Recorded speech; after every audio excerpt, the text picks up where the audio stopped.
Government is not the solution to our problem. Government is the problem. We can meet our destiny to build a land here that will be for all mankind a shining city on a hill. You're listening to the Liberty Brothers Radio Show, only on Revolution Radio. Now, here are your hosts, Jim White and Jason Van Tatenhove. The crusade for freedom is your chance and mine to fight communism. Please hang up and try again. Tomorrow I found some great little elk highway that I'm going to basically 4 little trails intersecting and a little spot up above that. So I think I'm set to hit the archery season, but I'm not looking forward to waking up at 4 in the morning to do it. Yeah, that's the whole thing about hunting is you got to get out there before they do, and you got to be quiet above all. Do you use the scent stuff? Do you use the scent? I actually have got all my camo gear being washed right now in the Dissenter, and all the gear is that scent stuff. I don't know. Part of me thinks that it's all a big scam just to make money. No doubt that they can smell us when you're downwind, so the little puff of powder stuff you can get works real well. But I'm trying it. We'll see. I can tell you, only thing I've ever done as far as that effect is I've sprayed my boots occasionally with that scent stuff.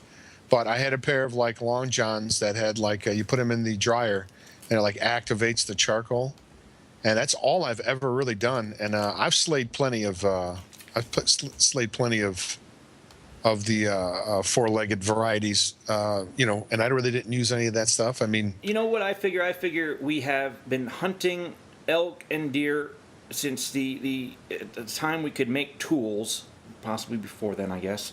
And we did it without the benefit of camouflage and all these so-called gear that you're supposed to have to be hunting these days. So I don't know. We'll see. Well, I got some. I shared this with you earlier. I want to share with our listening audience.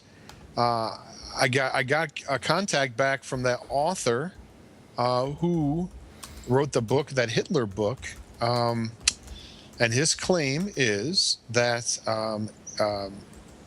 Gerald Williams, the author of the book Grey Wolf, his claim is that Hitler didn't die in the bunker, but lived 17 years in Argentina, and he has apparently copious amounts of information to back it up. So that should be, we're going to try to get him on. He says he's in France, so he's our time would be 10 p.m. So we may try to do a taped interview with him, Jason. We'll talk to you about that off air. Okay. Yeah, that works. I used to do that on the Pantry Prepper show all the time because it's hard getting people on Saturday mornings. But yeah, no problem. And another thing, if you're listening and you haven't checked out the freedomslips.com website, I know we've got some people that have followed us from other networks and whatnot. If you go to freedomslips.com, there's the chat button. You hit the chat button. We've actually just been given the ability to do our own Studio B Liberty Brothers radio show chat room. So go ahead and join us there if you want to talk with me and Jim, ask questions of guests and whatnot. And today we've got kind of a prepping super episode. We've got authors Daisy Luther of The Organic Prepper and Tess Pennington of The Prepper's Blueprint, along with they each have respective websites. Daisy also has the Prepper's. What is the name of that book? We were just reading it the other day. Oh, the book about the pantry? Yes, the Prepper's Pantry. That's the word I was looking for. So we got two really big names in the prepper community coming and joining us, and these are just great gals. They're fun to talk to. Rock stars. They're rock stars. They are literally rock stars. They are. They're rock stars in the movement. So, we're really excited to have them on there. And, we're going to talk about a wide variety of things. They can talk about all things prepping and other things as well. So, very good. All right. Well, when are we planning on bringing them on? In about 1 minute. Okay. In about 1 minute. Hey, I heard a rumor while I was out working today. My dad told me he was listening to the radio that there was actually an airliner that was going somewhere along the East Coast that actually lost radio contact. They couldn't get radio contact to them. So Have you heard anything about that? I didn't see anything on Drudge when I got home. No, I haven't heard anything about that. All I know is that there's been, as we've talked about, I think 11 planes have been hijacked, and they've got 1,500 shoulder-fired missiles that have radar lock on them, I believe, so they can actually take down planes in mid-flight. So this could be quite a week we have coming up next week, Jason, to say the least. Hey, what is Tess has got her own? Isn't it ReadyNutrition.com? Yes, you're correct. Okay. I believe .com.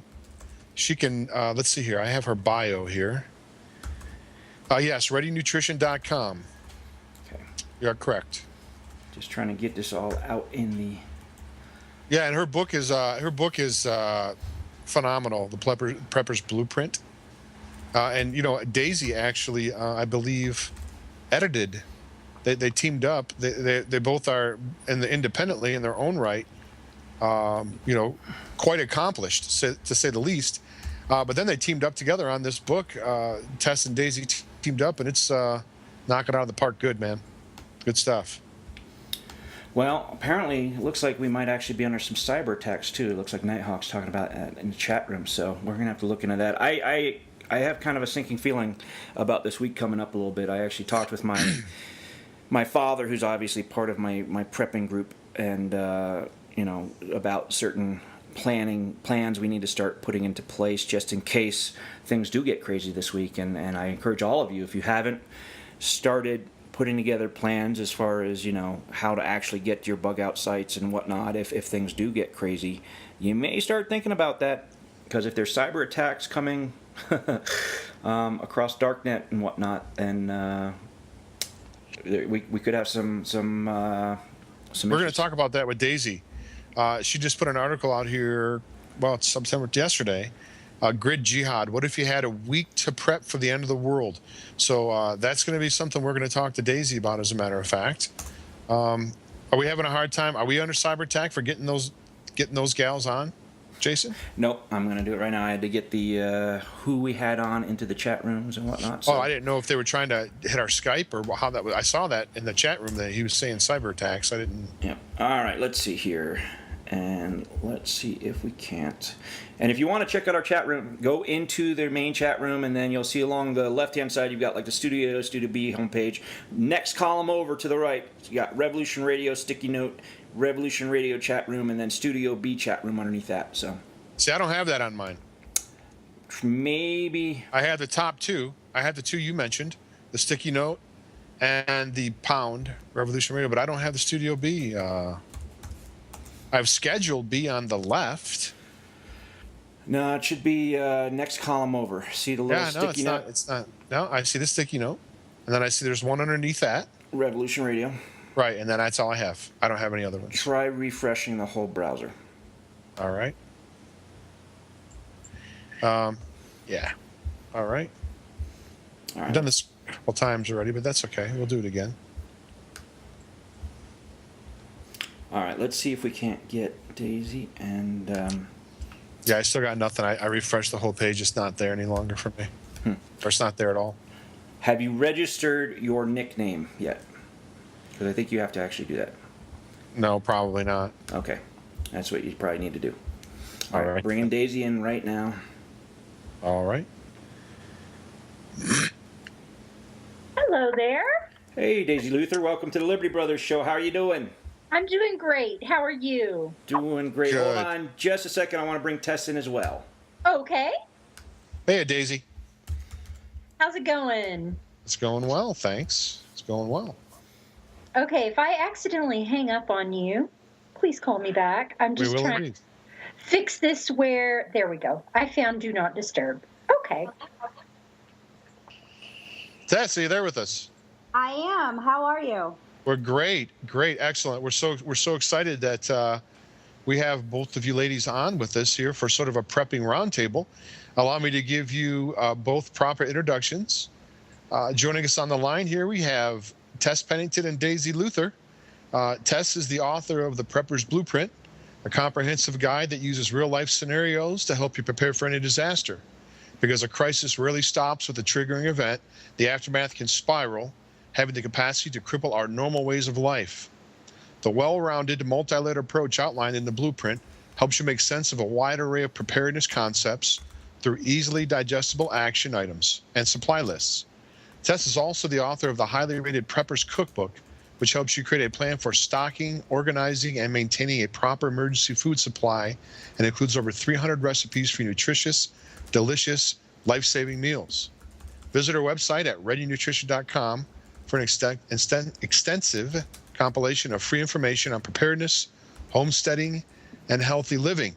And also joining us is Daisy Luther. Daisy's a freelance writer and editor who lives in a small village in the Pacific Northwestern area of the United States. She is the author of the Pantry Primer, How to Build a One-Year Food Supply in 3 Months.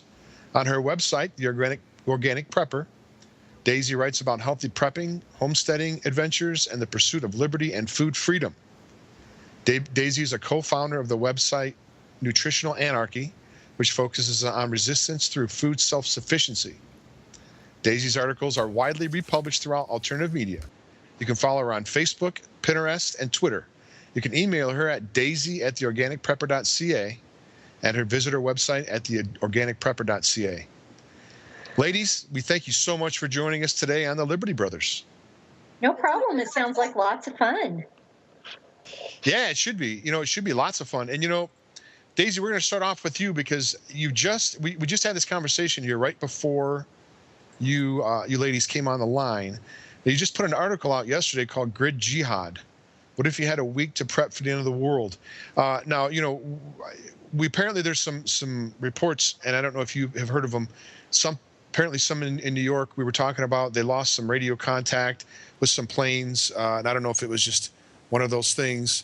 But there's like 11 airliners apparently have been taken.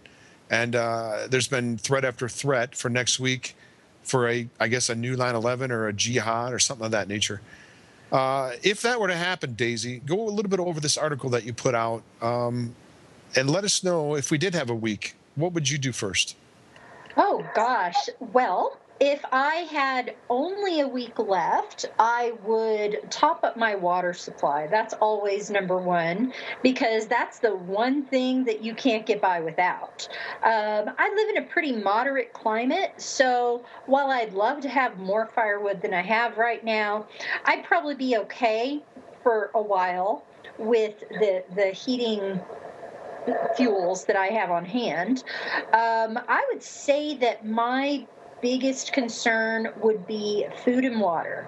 I don't really prep using things like generators and that type of thing. I figure that if you have a down-grid scenario, you just live an off-grid lifestyle, for the time being, instead of worrying about all the solar, which is really nice if you have it or if you can afford to have it. I just try to kind of come up with simpler, less expensive solutions. Tess, you probably, I would imagine, water would probably be high on your list as well. Does that sound about lockstep with what you'd go with also? Yeah, I would definitely bulk up on the water. You can never have enough. You can never have enough tools to make sure that your water sources are pure. But I would also go a bit further and for that week and really work on just fortifying my home and making sure that, I've got a defense strategy. If I had time and needed to get some ways to defend myself, get my group together and formulate a last-minute plan and that sort of thing as well. And some of the ways that you can do that is also just by, basic home defense strategies and making sure that, your home is strong enough to protect itself. You hear about all the I know that part of some people's prepping is antibiotics. They want to stock antibiotics. I don't know exactly what the breakdown is of that, but that is certainly one of the things people do stockpile. You hear more and more that antibiotics are losing their efficacy, that, as a matter of fact, it's really, I think, if you look at Mike Adams and some of his reports, the overuse of antibiotics has actually maybe created some more super type bugs. What type of, medicine is going to be an important thing, or first aid, of course, because people are going to fall down, they're going to get gunshots, they're going to break ankles. As far as that's concerned, in the realm of antibiotics and that sort of class, do you have any natural remedies or natural stuff that you guys pack in your go bags instead of antibiotics, or you go with the tried and true antibiotics? Well, I think it's important to have a combination of both. One of the things that I like to recommend is I like building up your immune system over trying to heal something that you already have, because it's always far better to prevent becoming ill than to cure it after you're ill.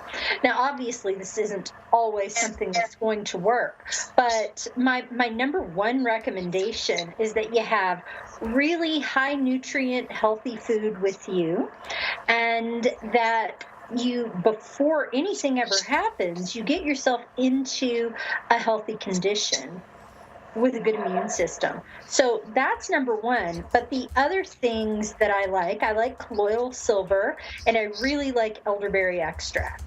I'll actually chime in on this one too, because we actually in our go bags, we actually have each of our go bags has a bottle of colloidal silver. We have a new thing we've been using, which is we have a water ionizer, a Kangen thing that creates both alkali and acid water. And the acid water it can create actually has a lot of really good antiseptic properties as far as like wound care and whatnot. And then we also do have some antibiotics, like the fish store type antibiotics, that we put into ours as well. So. And I just want to say that I really agree with what you guys all are suggesting, and I just really believe in layering up your supplies. And I believe that you should have, if you can, have antibiotics on hand, as well as, some of the fish antibiotics and that sort of thing for the very beginning type of collapse that we're all talking about. And then, once those run out, or if they expire, you can start growing some natural antibiotics, some garlic and onions. Honey is really great for that. Fermented foods is also a great way of getting some probiotics, and they also have some antibiotic properties to them. So, definitely, if you're talking about a long haul disaster, then you really do want to get your gardens going and have these types of items on hand that you can grow yourself. And I can definitely vouch for the garlic. I've used that on small infections, and then on your arm or something. It doesn't have to be internal. You can even make a poultice out of it, and I've had great effect with that actually. Yeah, and I've actually had a lot of luck with sage leaves. They've got some antibiotic properties. My mother-in-law was from Europe, and she used those for natural Band-Aids. And she said that they healed faster than just using antibiotic ointment. You talked about expiration of medications, and I just wanted to say this real quick. I saw a study that came out about 18 months ago, 2 years ago, where they said that these medications actually have a 20 to 30-year shelf life. Even though they say they expire, they're still good for some of them up to 20 years, as a side note. I've heard many people say, well, not many people. I've heard a few people that I trust say that there's no real safe fish to eat because of all of the radiation, everything that's going on. Of course, we know with Fukushima, and I really believe that it's way worse than it always is than they tell you about, and it sounds pretty bad on the surface. Do you think I'll ask Tess if you can answer first? I'll ask both the same question. As far as fish is concerned, I love fish. Fish is very good for you. Of course, there's omega fatty acids in fish. Are there safe fish right now to eat? And if there is, what do you recommend what to stay away from, and what to move more towards purchasing if you're a fish fan, so to speak. Oh man, why'd you have to ask me that? Well, yeah, either one of you. I honestly, I really don't think that there are any real safe areas unless it's a very isolated stream or lake up in the mountains. But a lot of people say that because of the Fukushima, it's in the rain systems. There's people that are starting to grow very funky looking vegetables and fruits, and they're thinking it's because of the Fukushima disaster. So I think maybe if you grew them or raised them in an aquaponics environment, where you have control over the water that's in there and so on and so forth, then I think that it would be a really a healthier option as opposed to going out into the oceans of the Pacific and even the Gulf. They had the oil spill about 5 years ago, and a lot of that food source is tainted as well. So, you might just have to take matters into your own hands. Well, I think that really safe is kind of misleading. I think safer is maybe a better word. We do not really eat any kind of seafood whatsoever in our house. Freshwater fish, I think, is much more likely to be safer than ocean fish. So if I were to purchase one over the other, it would be something freshwater, trout or bass or something like that. and I certainly have a lot of freshwater fish that we have in our stores that I catch here up in Montana. A lot of brown trout, cutthroat, rainbow trout that are either in the freezer or in jars, being canned up, and I've had no issues with them so far. But I figure, we're kind of exposed to the same things those fish are, so I don't know. Well, there is a buildup, I think, of that type of that radiation. I mean, I don't know if I think it accumulates. Actually, I think it's bioaccumulative as you eat it. So you may be able to get away with eating some fish because our body. There's another thing too. When it's digested through our stomach, I want to say that our stomach maybe filters some of that out. I don't really know the specifics of that. But yeah, it's too bad because I really am a big fish fan. And it's terrible to see how the oceans and the waters have been tainted so bad. If I can ask either, Jason, it sounds like you had a question. I apologize. I didn't mean to cut you off earlier. Oh, no, you're fine. I was just commenting as far as the fresh fish goes, and how much do you guys actually do any have any family members or whatnot that hunt, and you guys are using that meat, whether elk or deer or whatnot, because that's certainly part of what we're doing with my family. Just wondering if you do you have any? It's a whole, if I get a whole elk, that could be 200 to 300 pounds worth of meat that needs to be processed over time, and we try to do it in time. But I know that if something were to happen where we had to get preps going right away, we would spend a lot of time trying to can all the meat that we have in the deep freeze. Do you guys? Yeah, unfortunately, I don't have anyone that hunts in my family. When I lived in Ontario, I had some neighbors that hunted, and we used to do a little bit of barter with that meat. So I really miss it. Okay. Yeah, I haven't been. My family doesn't do any hunting. I wish that they would, because I'm dying to make some of that venison stew everybody's talking about. Well, maybe we can figure out a way to get you guys out some meat if we get some this year. That would be awesome. Thank you. What do you think, as far, ladies, if I could ask you, what do you think right now? We've talked about, how can I put this? We see what's on the horizon, I believe. I don't think that really anybody can honestly predict they know exactly what's going to happen and when exactly it's going to happen. But I think we could all pretty much agree that at some point here in the next, say, year, 18 months, maybe sooner, something will happen that'll be it'll change things. Let's put it this way. It'll change things in this country for a period of time anyway. What do you see the biggest deficit in the general community as far as their preps? Do you think that it's just is it sort of a cognitive dissonance where they don't really believe it's going to happen, or is it laziness, or have they just been dumbed down? When people see the news and they see everything that's going on, and talk of war and rumors of war, you don't really have to be a quote unquote liberty person to be able to see that there's something's not right. Where's the biggest disconnect? Either one of you or both can answer that, with the general public in your mind.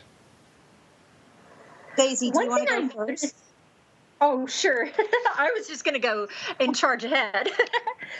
One thing I noticed with the article that I just wrote, the What If You Just Had a Week to Get Ready, is I noticed this, I don't know if lethargy, fatalism, those are both good, accurate words, I think. People saying, well, if it's my time, it's my time. And, one person had said that 9 out of 10 Americans could potentially die in a long-term grid-down scenario. And one person wrote to me, well, I don't want to live among corpses. So, I'll just basically surrender. And I thought, wow. I can't even wrap my brain around that kind of mentality. And it seems like you hear that a little more than you used to. People just seem almost like they've given up, or that they just don't feel like they will be able to survive. And I find that really disturbing. I find that to be a very fatalistic attitude. So you don't see, real quick, Tess, not to cut you off, but you can certainly have your chance to answer that.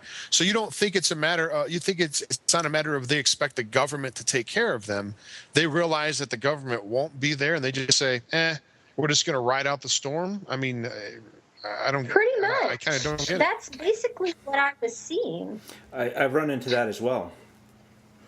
Go ahead, I'm sorry. Go ahead, I'm sorry. No, please. Yeah, I was going to say I've definitely run into that as well, and I don't know if it's kind of a just a block to think of what the world might look like after a major disaster, terrorist attack, or whatever it may be that might happen. It almost seems like it's a disconnect, a mental disconnect, that they just can't, like a normalcy bias, that they can't put themselves into what it would take to go through that and come out on the other end. And I think, one of the books that I've been going over, I've been talking with Jim over about it the last few weeks, is 299 Days, the series. I'm on book 4 now, I guess.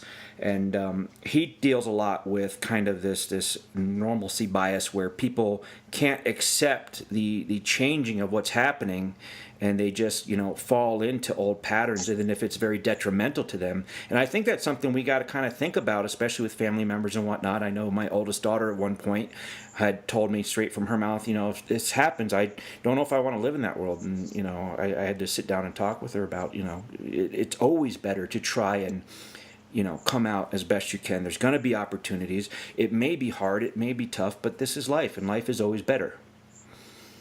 So I agree completely. But I think it is a coping mechanism, and I've known a lot of people who live in Hurricane Alley, and they don't prepare. They aren't concerned with preparing, even though that they know that the likelihood of them encountering a massive thunderstorm or a hurricane is very likely. They won't do it. They don't want to put themselves mentally into that kind of situation.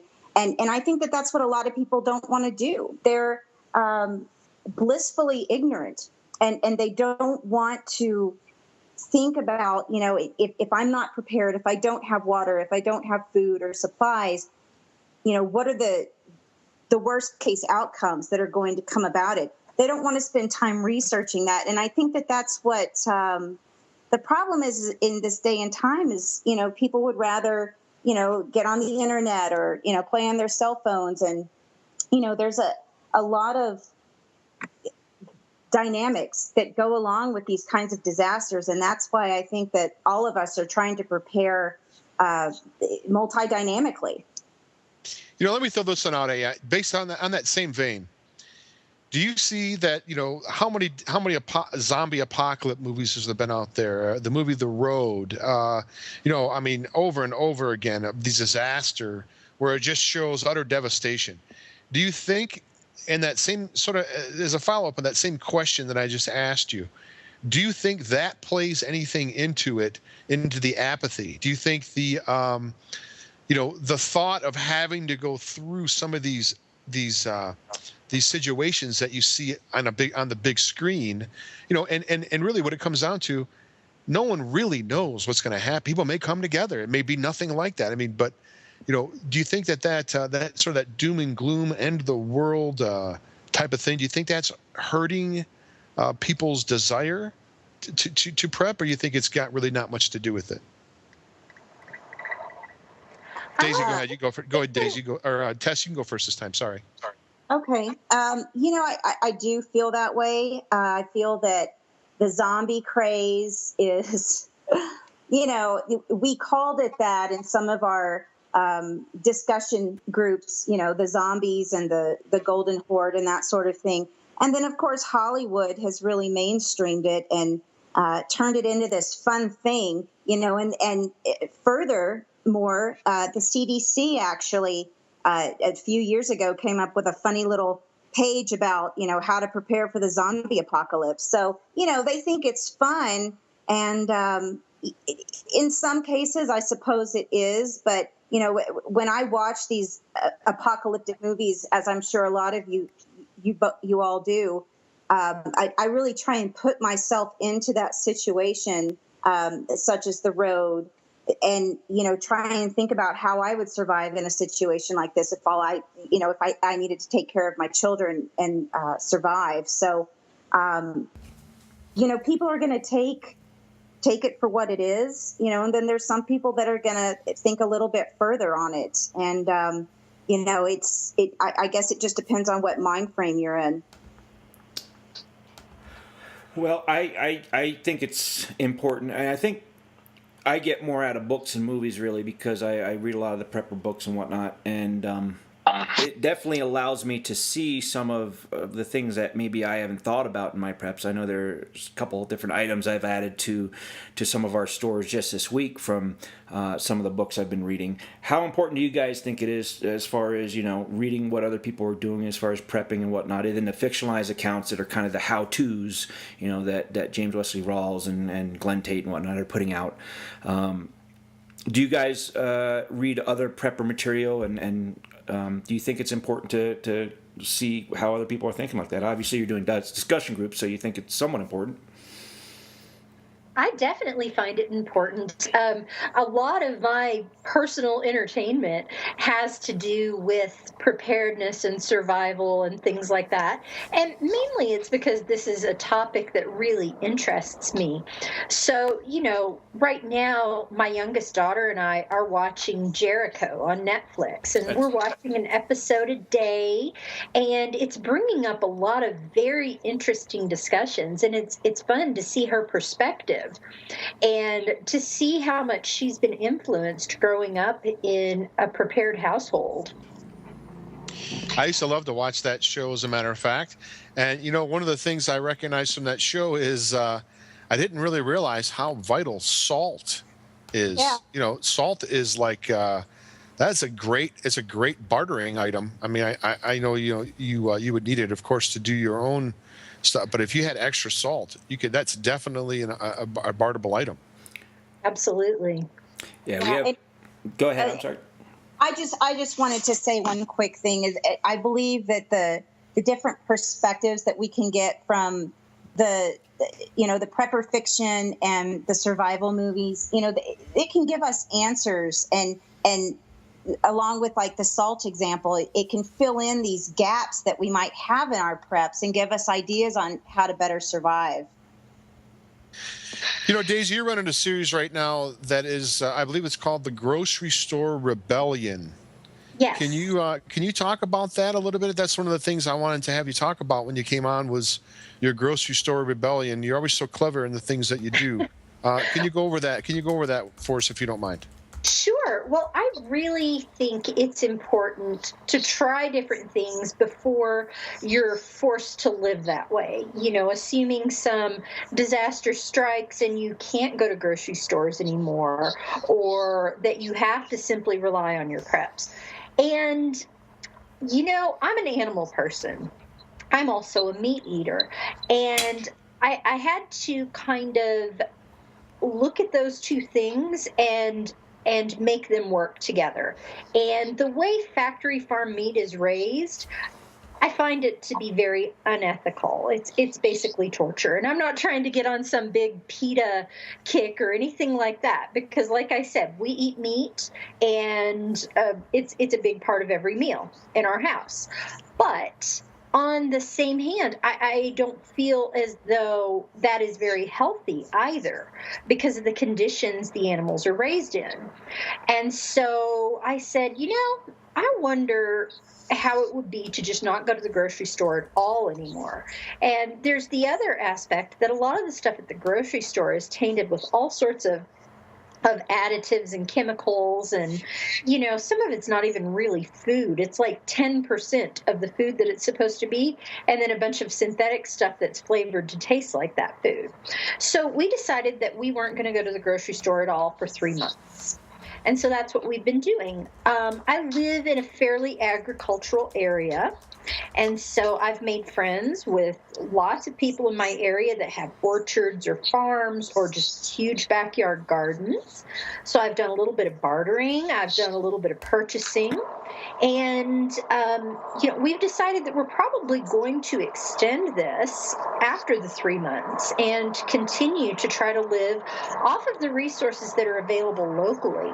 So you notice a lot of changes when you do this, because one example that I used is like a standard American breakfast would be a bowl of cereal, like a bowl of Cheerios, which is made of wheat, with maybe some blueberries on top and a banana on top and a glass of orange juice. But if you think about it, those things don't grow in the same area. So if you aren't able to get your food from a grocery store or from supply lines that come from thousands of miles away, you wouldn't be able to have your wheat cereal and your bananas and your orange juice all at the same meal. So we're just basically focusing on what we can get within 50 miles of our house. And we're not doing any major grocery store or anything like that. We have, I think we have something, there's some noise or something going on in the background. Do you hear that, Jason? Yeah, I do. I think it might be coming from Daisy's, but I'm not quite sure. Okay. Oh, really? It's not, okay, do you want to hang up and call me back? It sounds like almost someone's got like a car window down and they're driving with the car window down or something like that. But it's not here. I don't. Who knows? Maybe it's just a bad line. I'm not sure. We'll see if it goes away. Otherwise, we'll reinitiate stuff. Speaking of communications, someone had told me, they said to me, they said, Jim, what would you do? He says, take your laptop and your cell phone and put it in your trunk, and then I want you to communicate. I want you to contact me. And I'm like, yeah, I don't know if I have the ability to do that. Tess, I know you talk in your book a lot about, let's say, more preparedness than, let's say, Daisy's book, the Pantry book. How vital is it for communications? Because you can have the best prepping group in the world compiled, but if you can't communicate with each other, they really just become people you used to know, don't they? Well, yeah, it is a vital part of your preparedness plan, and I think it's something that a lot of people kind of overlook, and we depend so much on our cell phones for communication that we don't have landlines anymore, but there are other ways that you need to prepare. And you can do that with walkie-talkies. You can get police scanners to listen to the situations going around you, to hear what kind of crime and that sort of thing is going on. You can get amateur radios, and these types of devices can really help you, especially when there's a communication down situation, and typically with disasters, with natural disasters and even man-made, like we saw with 9/11, there are communication down situations where you could be without communications for days or weeks. So, it's definitely something that you need to consider and add to your group, and have multiple forms of communication and extra batteries to keep those going if need be. Yeah, if I I would say that would be very important. I definitely think, if you can, if there's someone within your group that would be able to either has ham radio skills or has the ability to get them, that certainly combined with handheld ham radios and whatnot can be pretty valuable, especially for getting information from outside of your area as well. If everything goes down, it's going to be kind of the ham radios that are going to keep us informed. So let me ask you guys this. What do you think? We were talking about doing barter and trade, and I know that I've got certain items that we have stored up and are continuing to store up, such as can openers or different spices, hot sauce bottles, things like that, that we plan to use for barter at some point. What do you guys have anything that you're using that's interesting that you might someday barter? Go ahead. You go. Well, I was just going to say that I think more importantly, before you decide to start bartering, and you need to make sure that you have enough to take care of your family and your group. But a lot of the items that I plan on bartering with are those everyday items that are almost worth their weight in gold, like matches, seeds especially. And we've got a lot of seeds over here, so it's going to be a big one for me. Fishing supplies, salt that we were just talking about. What do you think about alcohol? What about alcohol? I think alcohol would be a huge item to barter with. It's not only for, spirits, but it can also be used in medical emergencies. So, it would be a very lucrative item, I think, to stock up on. I wouldn't do the big giant bottles of liquor. If you can get your hands on the smaller ones, or even like the little sample ones that are in the airports, you would probably be able to get barter more with those. Yeah, I agree. And that's no doubt something I plan on doing as well. I do a lot of brewing in the wintertime of hard cider and honey wine mead, and we definitely have always thought of that as a bartering item as well. But then, like dollar store items like can openers are also going to be worth their weight in gold, I think. Definitely. One thing I've been bartering a fair bit lately is my ability to can stuff and make it taste good. So, lots of people around here have really great gardens. Mine, however, is horrible. Apparently, I don't have the greenest thumb in the world. And, I've had successful gardens in the past, but this year, really not having any luck at all. However, I've got some friends in the area that have just amazing gardens, more produce than they can possibly eat, but they don't know how to can or preserve it. So, I'm getting tomatoes from one lady, and I'm trading half back to her in canned marinara sauce. And I took pears from another guy, and I canned a bunch of those in a spiced wine and gave them back to him. And then, I still ended up with pears after the fact. So I've been doing that quite a bit lately. So I've been taking their goods, preserving it for them, and then keeping some for myself. So it's a little different way to look at barter. Yeah, that sounds actually like a really good idea. I think that I could probably put that into play here with our family as well. Yes. Well, when I lived up north in Canada, there were lots of people that hunted. And so I had a deal with a few different hunters. I would make spaghetti sauce and chili out of their venison in exchange for venison for my family. So that's kind of where I got the idea. And I've just been carrying it over to produce here. You know, if I can ask both of you questions, if you guys could both answer this, that'd be great. You know, dependent upon where you live, you know, there could be many different type of disasters that we, you know, even natural disasters with nothing nefarious at all. I mean, if you live in California, certainly you realize that you can have an earthquake. If you live along the coastal regions, you could have flooding, tsunami, that type of thing. Do you have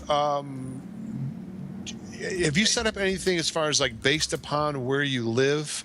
You should prep a certain way over another. And if you live in the coastal areas, let's say where flooding's a problem, and this is going to sound simple, but you would probably, if you were prepping, you would probably be more inclined to put your stuff in plastic containers and to make them watertight. I mean, do you have any type of regional or geographic type prepping plans, or do you have a prepping plan that will cover almost every situation? When I lived in Ontario, the weather was super, super cold, like down to -40, and we lost power a lot. So we did prep very specifically for our climate.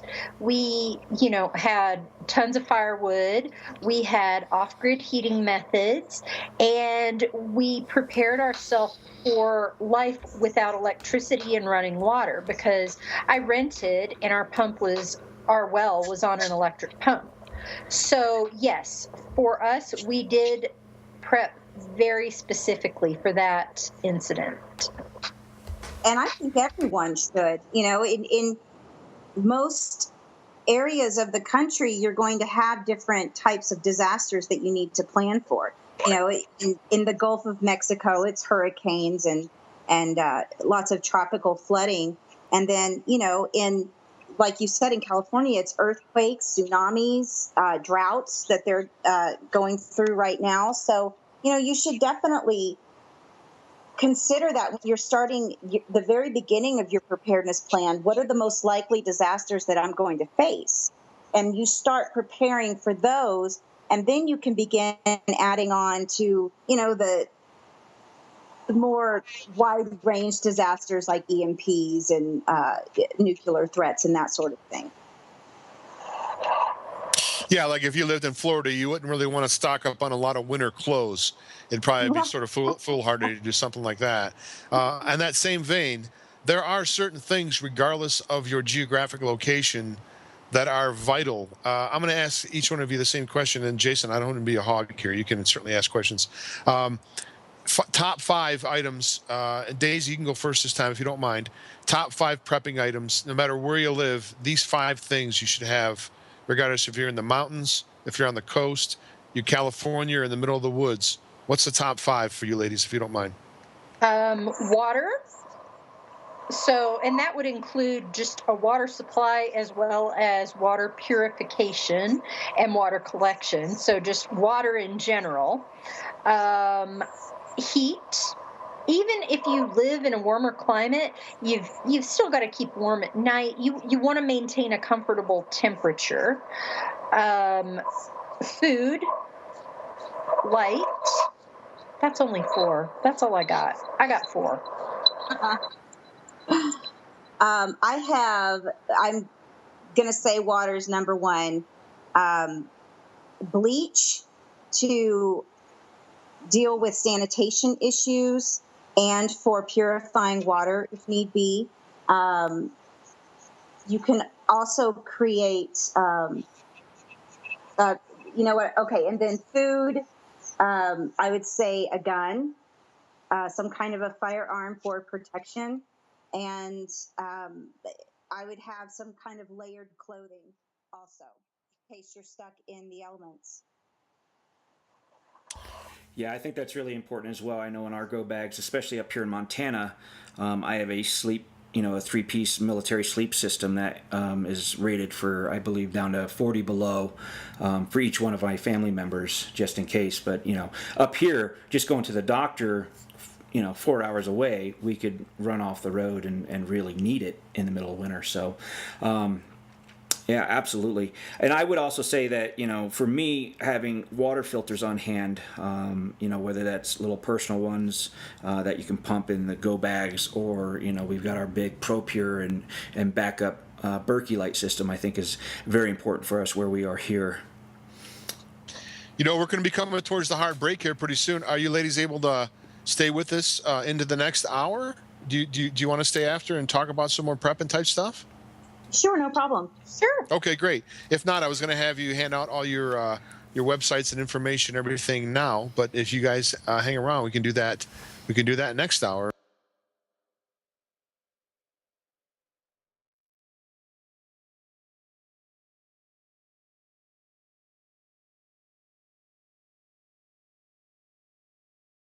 Do that by donating to Revolution Radio. So go to freedomslips.com, click the donate button. You can see all the great stuff they have there that you can donate and get something in return and help keep us on the air. So before we left, we were talking with Tess Pennington and Daisy Luther, two rock star preppers that are authors. They've got websites and had a lot of great information there. So we've got some questions coming in from the chat room. The first one was from Scamp asking if we have an EMP after 3 days, we should figure it may not be coming back on, as in the power may not be coming back on. And I think actually, if it's a true EMP, that really it's not coming back on, because with the electromagnetic pulse, it fries all modern circuits to the point that things just become good anchors, really, paperweights possibly, and really you can't really fix it. Maybe some older automobiles might be able to work in that type of situation. But what about you two? What do you guys? What thoughts do you have on EMP events and things we might be able to prepare as far as EMPs? Well, there was a real interesting. Oh, sorry, we keep doing that. There was a really interesting article on gray wolf survival called "What is an EMP?" And the person who wrote that, his name is James.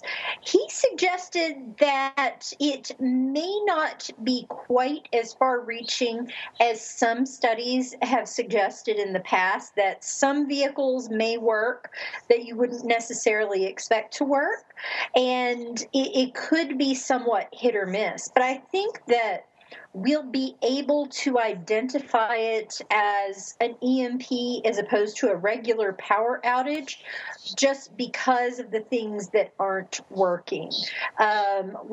It's possible that generators will be fried if they're not protected.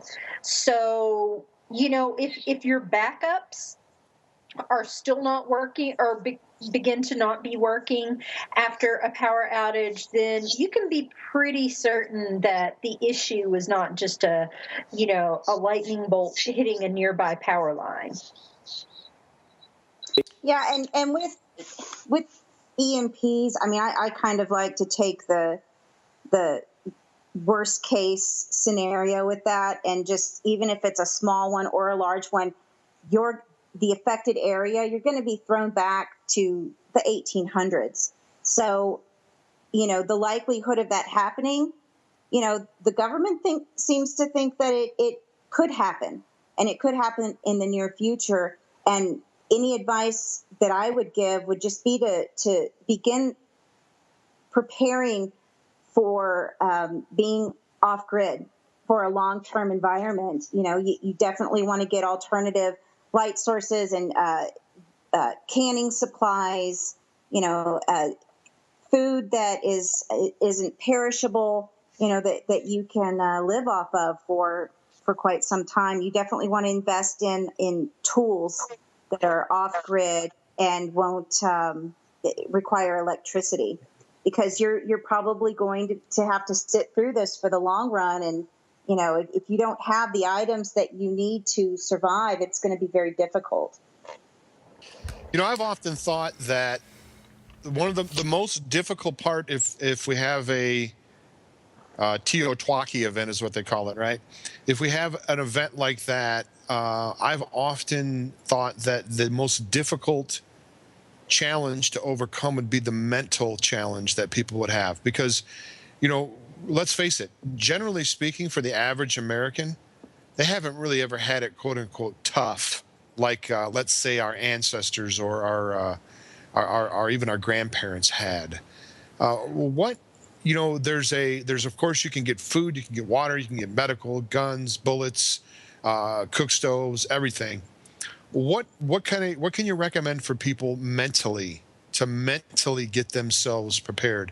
Is it just a matter of visualization where they sit down maybe for 10 minutes a day and think about the possible scenarios of what they would do if that happened, and just kind of go through that, or train with their families once a week or once every couple of weeks? I mean, what can you do mentally to get people mentally prepared? Because it's going to be bad times. If it's as bad as it can be, it's going to be very bad for people. They're not going to be able to handle it mentally. What do you think about that?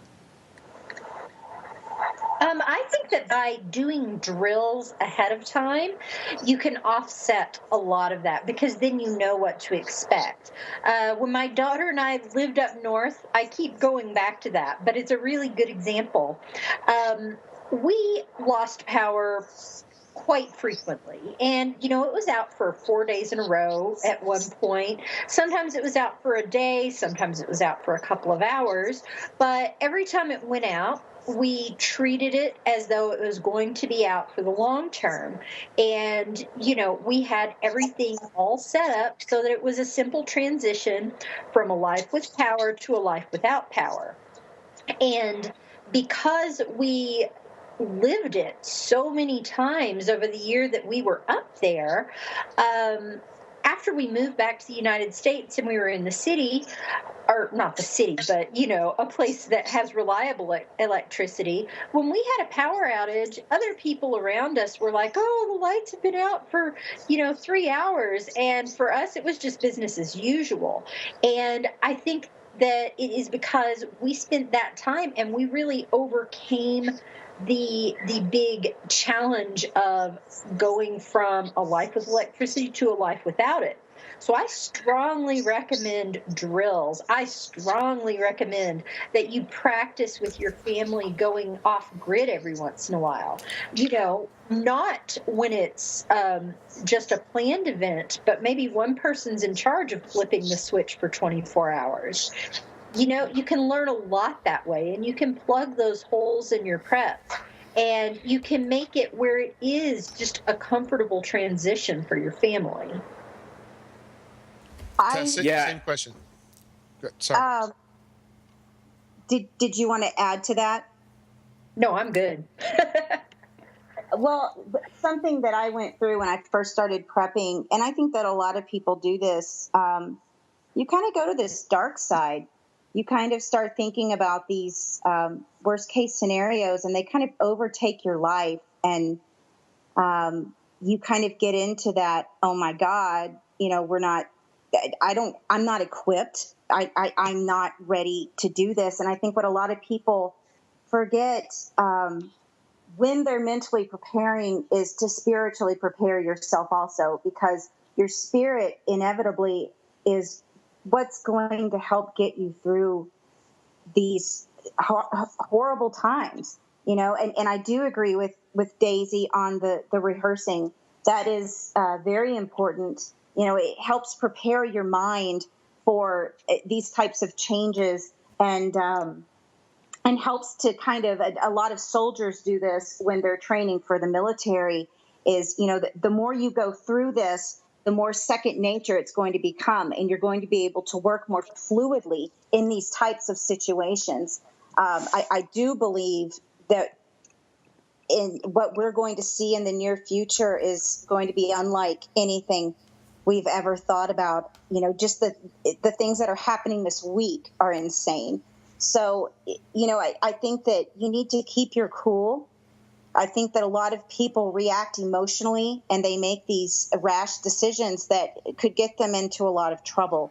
So, remember to keep your cool, and even use everyday disasters, like if your car breaks down, or, your kids stuck up at school and they're panicking, teach your children how to keep calm, to figure out the solution. There's always a solution to the problem, but you just need to prepare your mind and your spirit for what you're going to go through.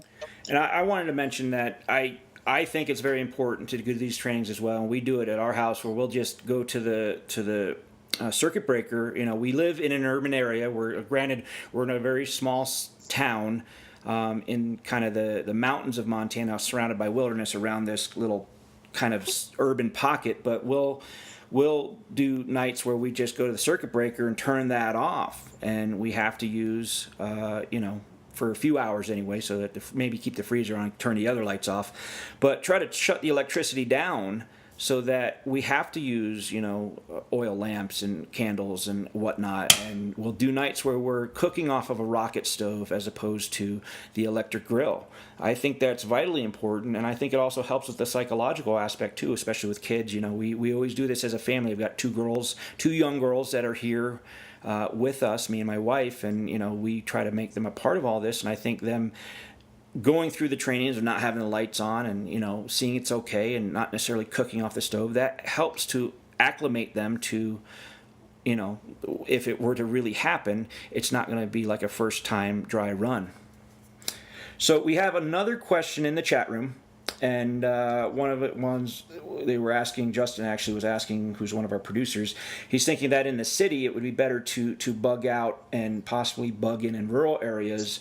And maybe we can talk about the difference between bug out and bug in plans. I know that our family plan is kind of a combination thereof, that we would bug in under certain situations, but when they get out of hand, or if it escalates right away, that we also have a bug out plan where we've got a community of people that we've been working with for a while now and have certain plans in place that if things were to happen. I know for us personally, and I can only speak for us, that it's a combination of bug out, bug in, depending on what's really going on. If it's an Ebola outbreak, we'll probably bug in for a while and just stay where we're at. And if things start getting real hairy here, then we'll bug out. But what about you guys? What do you think? As far as bugging out, bugging in, is it part of your plans? And when would you do one or the other? Daisy, can I go first? Yes. Okay. Something that I believe that we should all keep in mind, and I agree 100% with your plan. You need to stay flexible with your plans. My family has every intention on bugging in if we absolutely have to. There are a lot of dangers that are a part of bugging out, and it exerts a lot of energy. You don't have access to the full range of preps that somebody would have in their own home, and it's quite the conundrum. A lot of people struggle with whether or not to bug in or bug out. If you're in a city situation, there's going to be a lot of issues with evacuating out of the city.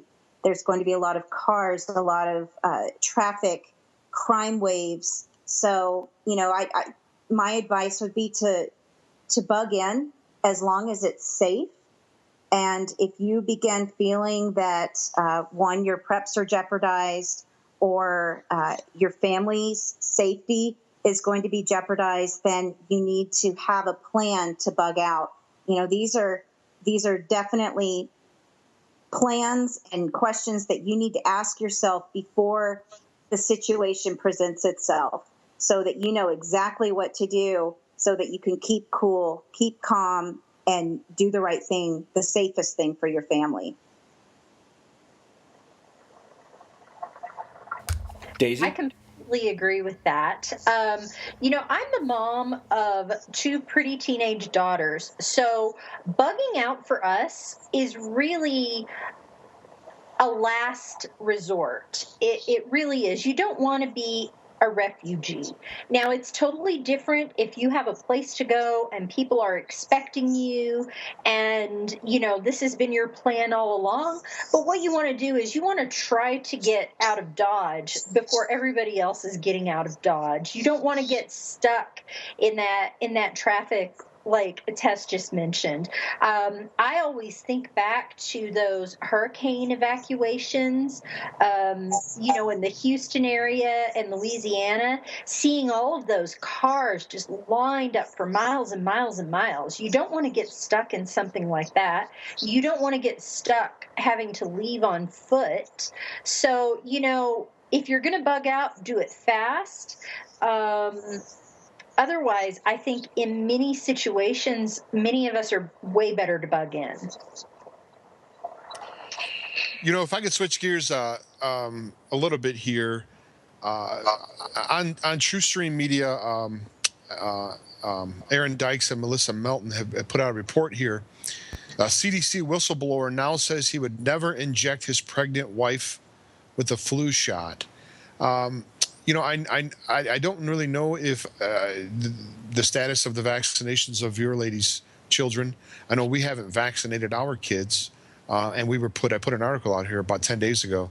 Even family members had said that we were child abusers for not vaccinating our kids 6-8 years ago. You see now that it looks like the evidence is coming out that I think people that in the prepping community and in the know sort of kind of suspected all along. And I guess my question is not if vaccines are bad, because I think it's fairly known that it is. But what challenges do you think, or is there any way, do you know naturally? I know that both of you are sort of into the natural health type thing. Is there any way to detoxify if you made the mistake and didn't really know and you vaccinated your kids? Can you extract that out, or is there any natural stuff that will help cleanse a person or detoxify them, I guess? Well, I vaccinated my kids when they were younger, like you said, before I knew better. I didn't really do anything specific to detox. Really, it was more along the lines of I'm just not going to vaccinate any further, and I try to keep as many toxins out of their life as possible. We very rarely use medication. We don't really eat food that has additives and preservatives. We avoid GMOs. So I strongly hope that the fact that we're very, very careful now will offset it, just because they're no longer getting those things in their system. I am very conflicted about this issue. My children are vaccinated. I have seen this vast increase of safety concerns with the vaccinations and long-term issues. My nephew has autism, and they think it's because it could have been because of the vaccinations. So I'm very conflicted in it, but I also see the logic behind vaccinating the community. I wish that it didn't have all the mercury and all of the fillers that they're injecting us with. But, especially with issues like what's happening with the border, where all of these once eradicated illnesses are now coming back, I'm kind of glad that I vaccinated my kids. So I'm not sure what I think on that stance. I see the concerns, but I don't know. Let me ask you this on the same kind of line of questioning. If we do see, like some people in the CDC and World Health Organization are saying that this Ebola outbreak could get much, much worse, they're talking about possibly 100,000 cases in America by the end of the year, and they did come out with a vaccine, and then with all the possible dangers, would you guys think of taking it and giving it to your children? Not without long-term testing. That's my biggest issue. I don't want to emotionally react to this issue and just be the first one in line to get a vaccination, because I don't know what's in it. No one's talking about what's in it. No one has studied the long-term effects. So I think that I would stand back on that. Well, I want to say that, based upon what you had just said, Tess, the idea of putting like a weakened form of a virus or something like that, to have your body build up an immunity to it naturally, I can see, I can see the potential benefits of that. But I think it's like what you said.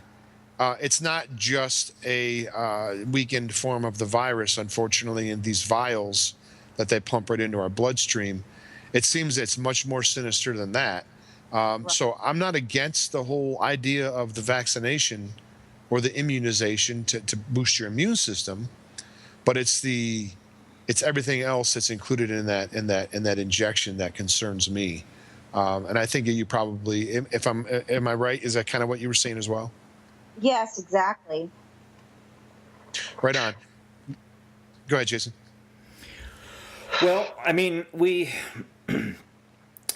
seeing so much go on right now, and it just seems so crazy. We were talking a little bit about it during the break with everything that's happening on the border, and it just seems like there's just a tidal wave of things coming our way.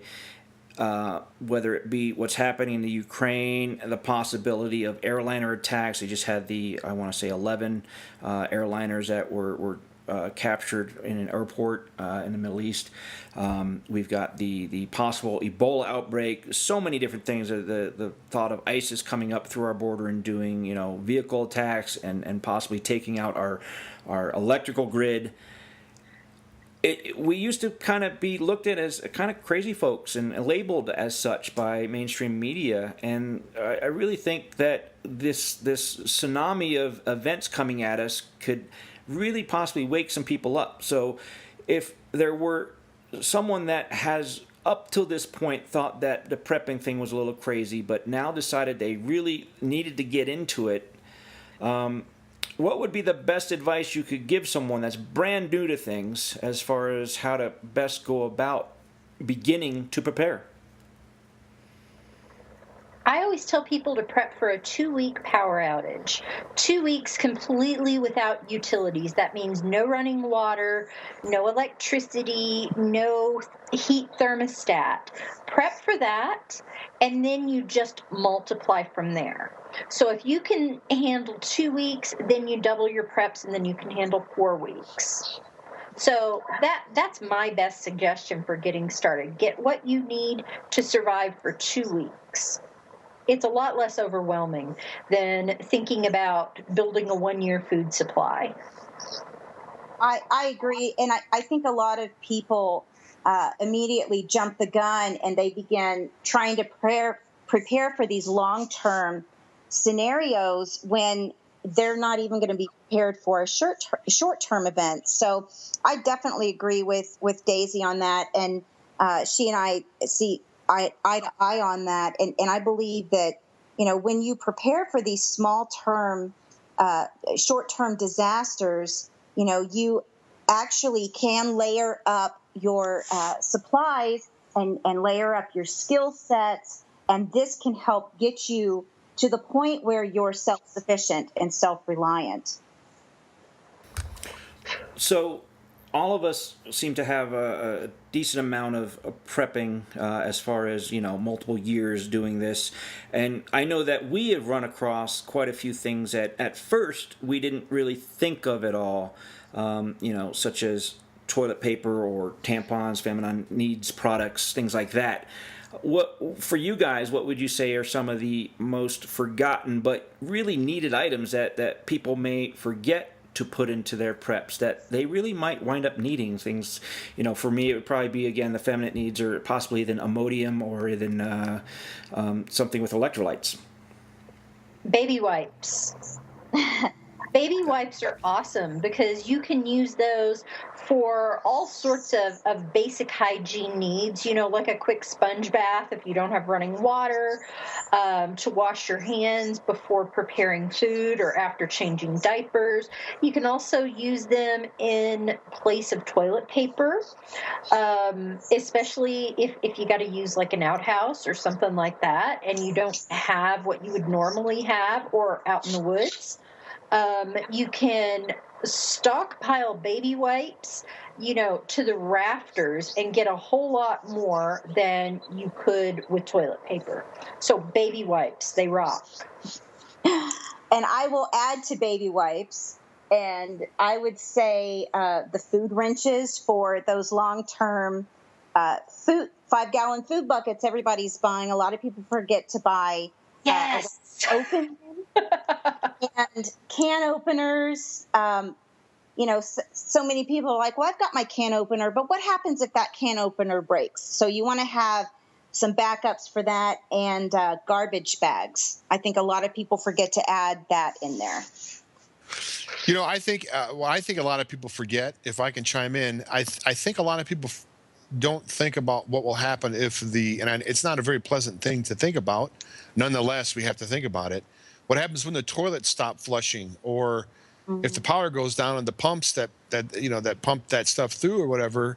You may get to a point where the toilet stops flushing, and obviously that type of stuff can't pile up in the commode because it's very, it's infection, and I mean, it's just not good. So you're going to have to be able to find some way to take that waste and get it away from where you live. And I don't think people think about that. Do you think that's something that people think about, or is that something also that gets by people? It definitely gets by people. And I don't even think people know how far they need to bury their feces. Some people think they can just do it right out in the backyard, but, I think it needs to be about 100 feet from your home. So, you need to make sure that, or else, you and your community and your neighbors are going to be adversely affected from that. People don't think about the disposal of dead bodies either. I know that's a good point. Topic, good. Sorry, Daisy, go ahead. Oh, I know it's a morbid topic, but it is really important because of the transmission of disease. Definitely. So how would, as far as your knowledge goes, what would be some of the things we could do if we do find ourselves in proximity to dead bodies that we can do to make things safer? Obviously, I guess burying 6 feet under is fairly common practice, but things like lye. Yeah, burning them. I know that sounds absolutely horrible, but I think that, in eras gone by, they had funeral pyres, and some of that was probably as a sanitation issue. When I lived in the woods, I had to bury a pet, and I decided to go bury her out in the woods where she had enjoyed playing. And I had never tried to dig out in the woods before, but holy cow, it's hard when there's tree roots and all that other stuff. So people don't think about how much work it actually is to dig a hole that big. Lots of people are city folks, and you say, oh, go dig a hole. They don't really understand how difficult it is to dig a hole that size. It's just not something that most people can go out and do in an hour or two. Well, especially if there's one of those things where you talk about a funeral pyre, and you're right, it's morbid to think about, but if there is an epidemic or an Ebola or other things that come across, and that is responsible, for a mass die-off in the population, then I think by all means it would be appropriate to burn those bodies. As much as I hate to say it, because goodness knows, I may be one of them, but hey, that's, what are you going to do? Both of you ladies have come out with books, I believe, this year. If you can, take the time, and Tess, I'll have you go first if you don't mind. Talk about your book, The Prepper's Blueprint. Go over some of the topics contained therein, and then Daisy, if you could afterwards, go over your Prepper Pantry book, please. Okay. Well, I do want to give kudos to Miss Daisy Luther, because she actually helped me edit the Prepper's Blueprint, and he provided some really great guidance and suggestions to make it an even better book. So kudos to you. But it's a great book too, by the way. It really is. I'm not just saying that. It's one, and I think we wrote an article on this, Tess. It's one of those books where if you only had to have 2 or 3 books with you, I think all you could bring was 2 or 3 books. yours would be one of the 2 or 3, I think. But anyway, sorry, go ahead. Sorry to interrupt. No, thank you so much for saying that. I do feel like Daisy and I put together a really great primer for people involved in any level of preparedness. And, the book was actually an expanded version of a online series that I started on Ready Nutrition.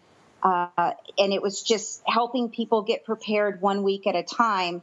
And the information, it was such a large amount of information that, we decided to put it into a book with more information and lists, and we added a lot of historical events so that people knew, with each chapter, they could see why this chapter was relevant, because it's happened in history, and history will repeat itself if we do not have the answers to stop it. So the book is 55 chapters long.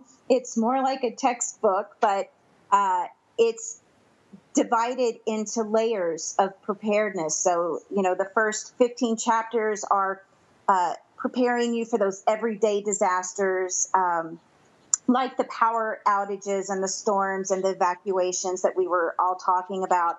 And then layer 2, it helps get you ready for those longer lasting disasters, like an economic collapse, which I see on our horizon, in even pandemics. And then the last chapter is what's going to prepare you for the long haul, which is one of those complete change of lifestyle events that could happen. And it's good to have the information, understand the skills that are involved in surviving something like that. And this book really gives you a insider perspective on how to insulate your home so that you can move more fluidly in these disasters and ultimately thrive.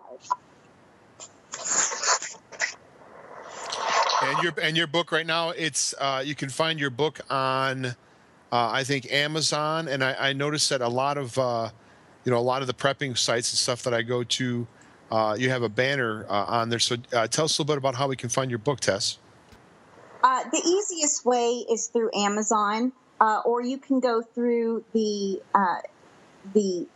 company that has sent it out, which is createspace.com. There's a library or a store there that you can purchase it from. Excellent. Daisy, do you want to talk about your book, your latest book? Sure. My book is called The Pantry Primer.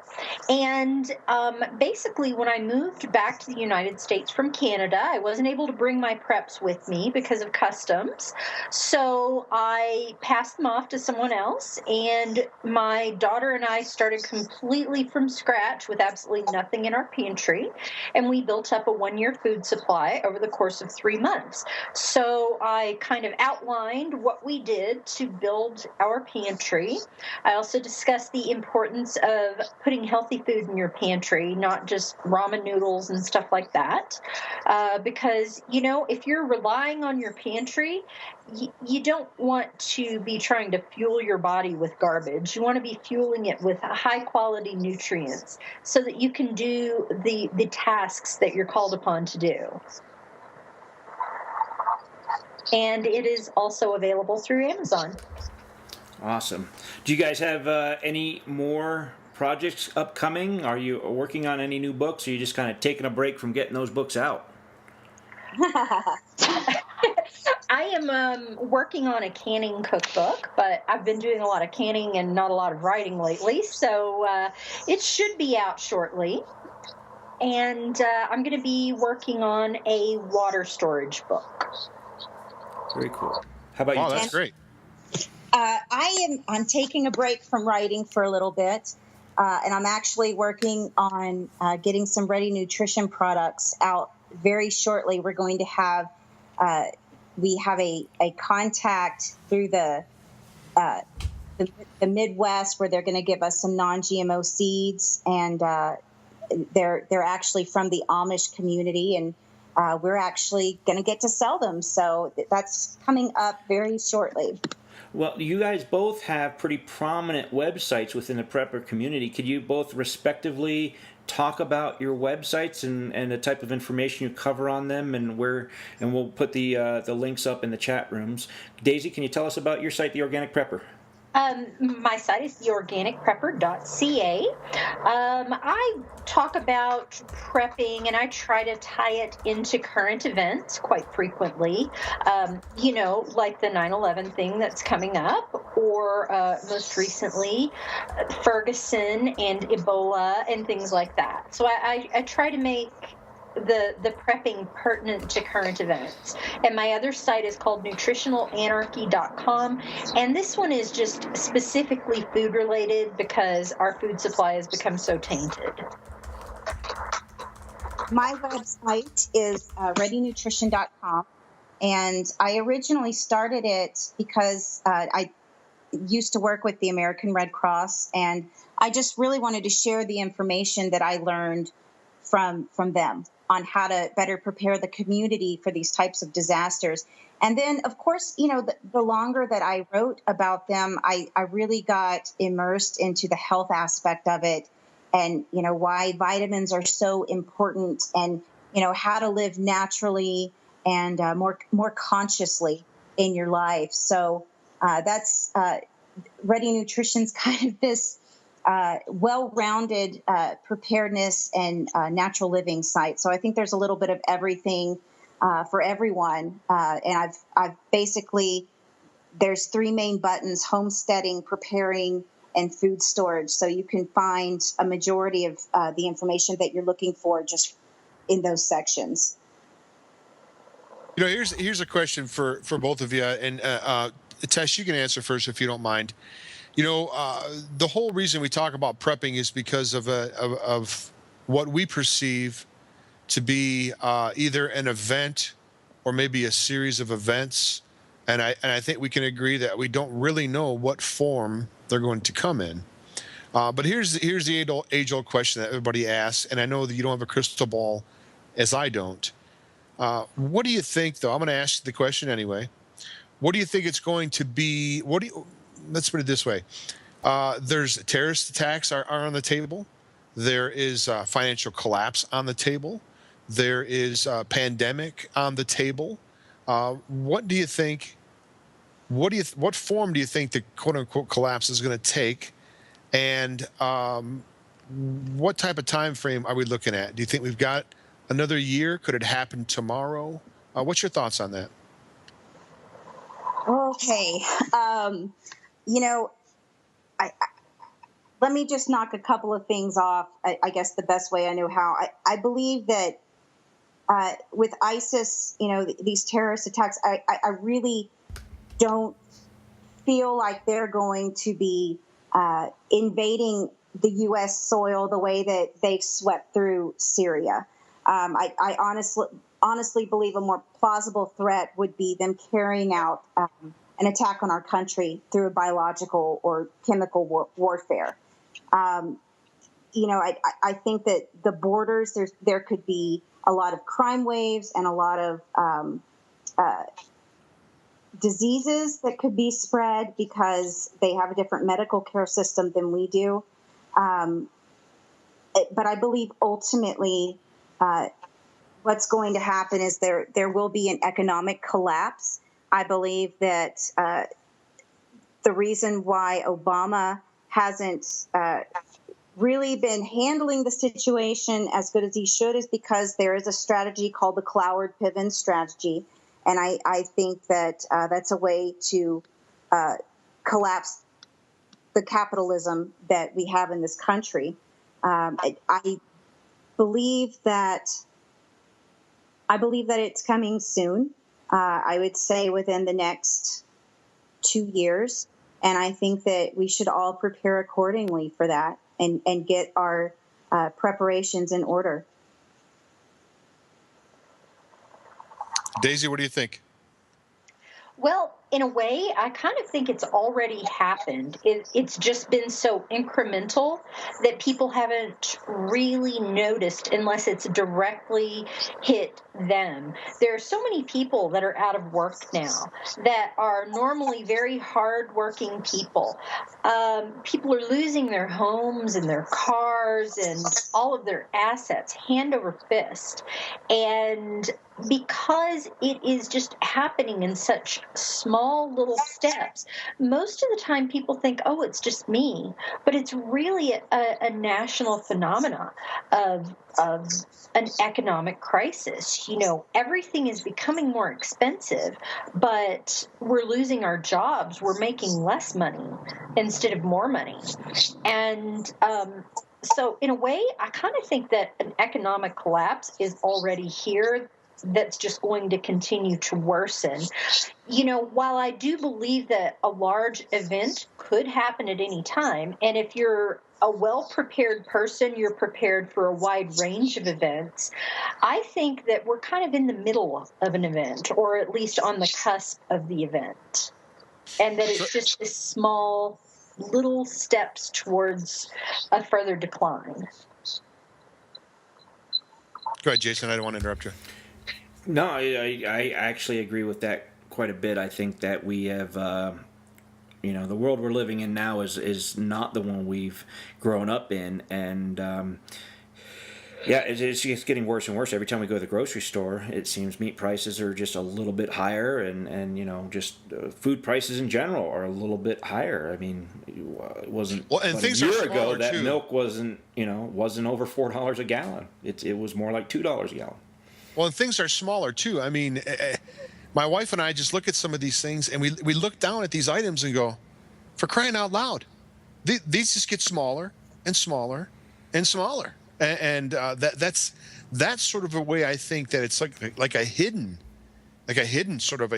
price increase. The price may stay the same, but you know, they lop off 30% of the item and they sell it in the same package. That seems to be common. The quality is getting worse.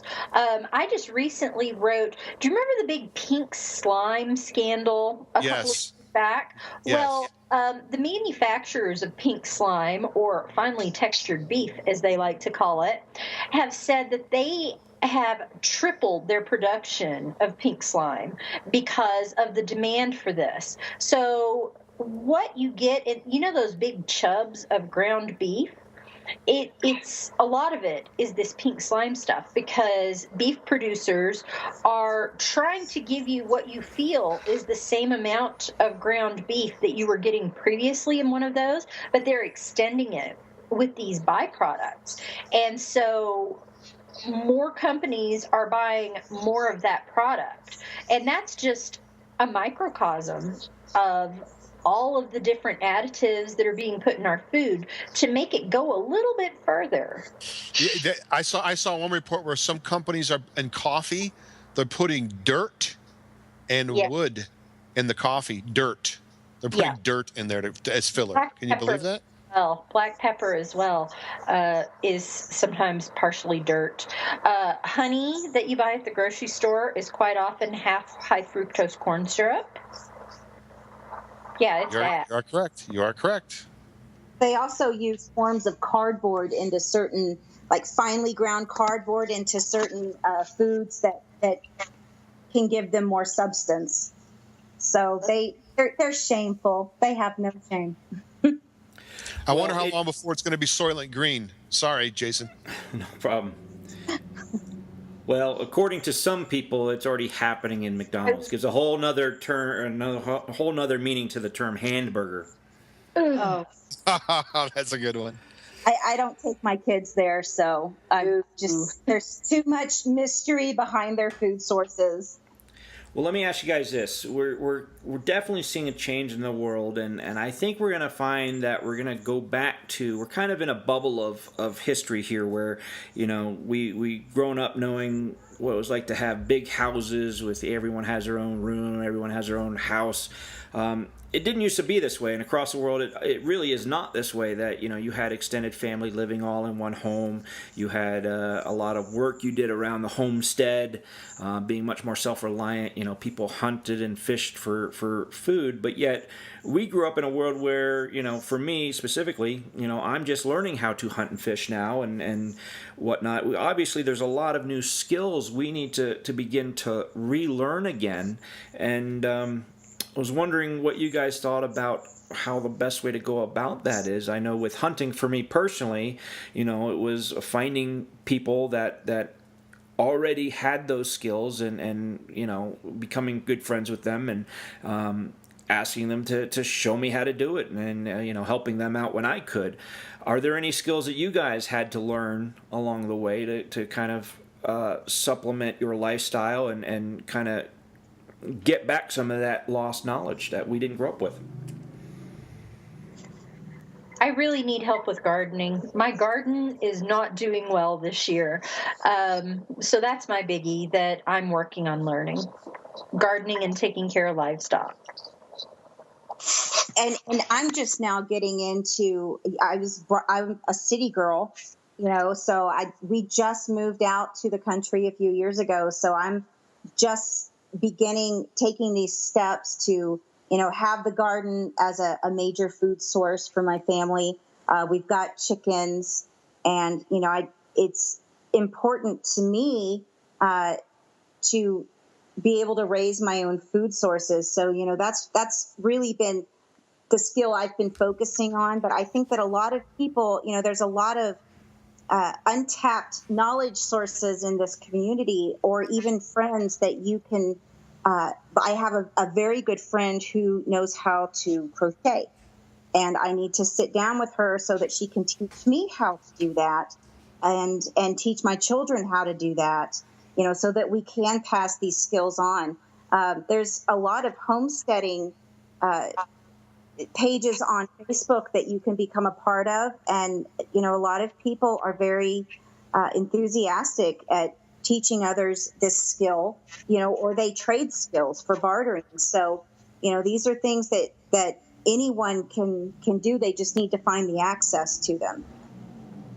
Yeah, I've been going to all the classes I can find in my area lately. I've recently attended a foraging class and a soap making class, and I wasn't able to make a local butchering class that I wanted to go to, but I've been taking every opportunity possible to learn everything I can.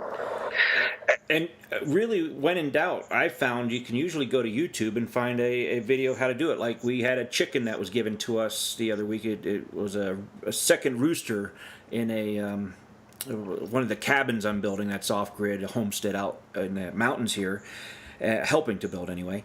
And the guy had an extra rooster, so he wrung its neck and gave me the dead rooster. And I'm from the city. I've never plucked a chicken and butchered it before, but I was able to figure it out, me and my wife, by watching YouTube videos. So I think that that really goes far as well, while we have the internet anyway. I always thought that would be a great website. Everything I ever wanted to learn, I learned from YouTube. I've learned a lot from YouTube. Here, I'm with you. Speaking of YouTube and websites, we're probably coming down to, I don't know, the last 5 or 6 minutes here. If you could, Daisy, if you don't mind going first, if you could give out the websites that you visit to, for those out there that may be listening to wondering where they can go get information. Where do you ladies go when you want to find out more information? If you can just let us know that, and of course I want to give you one more opportunity to give out your websites and where people can find out more about your work. Well, I'm a big fan of Tess's website, Ready Nutrition, but that goes without saying. I also like thedailysheeple.com for news and SHTF Plan for prepping and news. As well, I've been reading greywolfsurvival.com lately. It's a really good site also. I visit my husband's website quite a bit, shtfplan.com. I am also an avid reader at the Prepper website, Nutritional Anarchy. I really like the Survival Sherpa a lot. He's doing he is awesome. He's doing a program where it's all about the skills and the skills that he's learning, and he's teaching people how to do it. So I really love that. Nutritional Anarchy is amazing. Anything by Mike Snyder is great. So the Daily Coin is great. So these are some really great websites to look into. Excellent. And go ahead, if you could, Tess, you first give out your website again one more time, and then Daisy, if you could do the same. Okay. My website is Ready Nutrition, and please go to it. There's lots of great resources, some really great information from people within the preparedness community that have given out their articles to share. So I highly recommend you guys going to check it out. And thank you again for having me on. Oh, you're welcome. You're quite welcome. Twitter accounts, Facebook page, anything like that? Yes. Sorry. Tess Pennington is my Twitter account name, and you can find me on Facebook through Tess Pennington or through Ready Nutrition. And then I'm also on Pinterest as well. Very good. All right, guys. Well, thanks for joining us. Daisy, you want to go ahead and walk your sites one more time? Sure. Theorganicprepper.ca is my main website, and nutritionalanarchy.com is the other one. As well, I am on Facebook under The Organic Prepper, and I'm on Twitter and Pinterest under Daisy Luther. Awesome. Ladies, I know I can speak for Jason when I say how delighted we are to have you join us today. I know that he and I are both big fans of both you ladies, and we consider it an honor that you would come on our show and join us here for a whole 2 hours. And you guys do great work, and we will continue to promote you and post your stuff and do everything we can to support you ladies. And I just want to thank you so much for joining us today. Thank you for having me.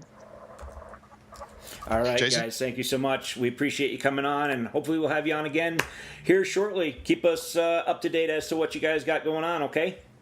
All right, thank you so much. All right. Take care, ladies. Bye now. Bye. All righty. Well, there you go, guys. Well, there go a couple of heavy hitters in the prepping community. For sure, and I'm very thankful that we have the opportunity to have top-notch guests like Daisy Luther and Tess Pennington on the program, Jason. Yeah, definitely. I'm actually excited about it and going out to Eureka, I guess, or somewhere up north, with Rich Schrieben. Another guy who lives off grid and has written a book about this type of lifestyle. We'll be up there with him next week, and actually I think we're going to be broadcasting live on Friday out there, possibly. That's the goal. We're going to try to broadcast live on Friday, and we should have a good week next week for guests. I think Monday we're going to have Rex Nichols. I talked to Rex today. He's going to talk about land patent titles. And then Wednesday, we're going to have constitutional expert, really. His name is Shane. I can't remember his last name. I feel like such a dope. I can't remember his last name, but anyway, we'll have it Monday. He's Shane Krauser. He's a constitutional expert. And Thursday, we're going to have the gentleman that's taken on the BLM. And Friday, as I said, we're going to be broadcasting live from Eureka.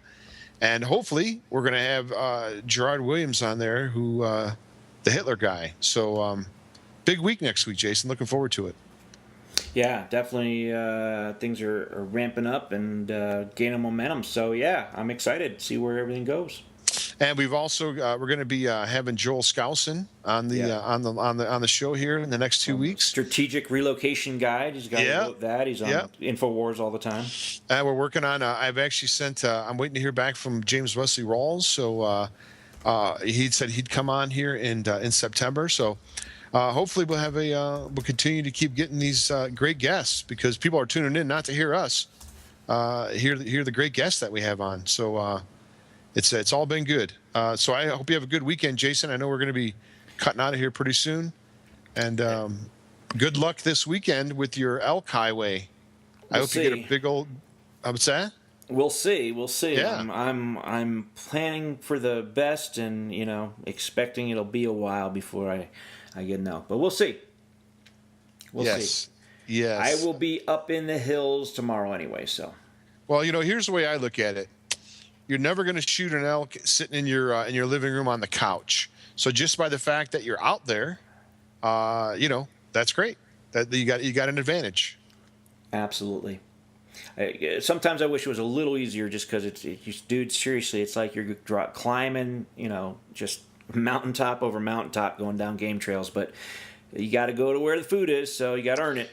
Hey, man, I've done it. Get me in shape anyway. Yeah, well, I like to say, I'm already in shape. A pear's a shape, right? Indeed. No, it's not that bad. All right, guys. We'll see you on Monday. Thanks for joining us on the Liberty Brothers Radio Show. And be sure to check us out at libertybrothers.com on Facebook and Twitter. Have a great weekend. Bye, guys.